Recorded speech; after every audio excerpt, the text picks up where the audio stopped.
ஆரம்பிச்சு அதை கண்டினியூஸாக பே பண்ணிக்கிட்டே இருக்கணும். நிறைய பேர் என்ன பண்ணுறாங்க, இப்போ புதுசாக உள்ள மார்க்கெட் ஏறி வருவாங்க, இறங்கும்போது விட்டு ஸ்டாப் பண்ணிடுறாங்க.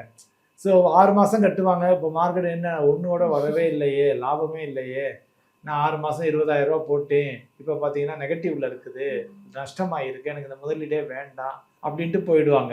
ஆனால் மியூச்சுவல் ஃபண்டில் உள்ள நுழையிறவங்க ஒரு 5 வருஷமாவது மினிமம் இருந்தாங்கன்னா தான் அவங்க ஒரு நல்ல லாபத்தை பார்க்க முடியும். 5 வருஷத்துக்கு குறைஞ்சு பங்கு சார்ந்த மியூச்சுவல் ஃபண்டுகளில், ஈக்விட்டி மியூச்சுவல் ஃபண்டுகளில் மக்கள் முதலீட்டுக்கே வர வேண்டாம். அது சும்மா அவங்க ஃபிக்ஸட் டெபாசிட்டு, லிக்விட் ஃபண்டு அதில் போட்டு போயிடலாம். இதுக்கு வரணுங்கிற அவசியமே இல்லை.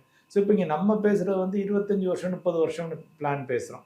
அப்படி இந்த 25 வருஷம் 20 வருஷம் 30 வருஷமெல்லாம் அவங்க முதலீடு பண்ண வரையில் வந்து ஷார்ட் டேர்மில் என்ன நடக்குது அப்படிங்கிறத பற்றி ஒரி பண்ணிக்கக்கூடாது. தத்தனா தங்க விலை ஏறி இறங்கிக்கிட்டு இருக்கு, நம்ம யாரும் கவலைப்படுறது இல்லை. கழுத்தில் காதில் போட்டிருக்கிறத நம்ம போய் ஐயோ எனக்கு நஷ்டம் ஆயிடுச்சா நான் போட்டிருக்கேன்னு யாரும் தொட்டு பார்க்கறது இல்லை. அது பாட்டுக்கு ஏறுது இறங்குது அப்படிங்கிற மாதிரி. எப்படி இப்போ கவர்மெண்ட் எம்ப்ளாயீஸு அவங்களுமே நிறைய பணம் மார்க்கெட்டில் தான் போடுறாங்க. அவங்களுடைய பென்ஷன் பணமுமே மார்க்கெட்டில் தான் விழுகுது. அது ஏறி இறங்கிக்கிட்டு இருக்கு. ஆனால் அதுக்கு இப்போ அவங்களுக்கு பார்க்குறதுக்கு கூட வசதி கிடையாது. அவங்க பாட்டுக்கு போட்டு சேலரியில் ஒரு போர்ஷனை போட்டால் முடிஞ்சு போச்சு, நான் எப்போ ரிட்டையர் ஆகிறேனோ அப்போ பார்த்துக்கிட்டேன் அப்படின்ட்டு போயிடுறாங்க.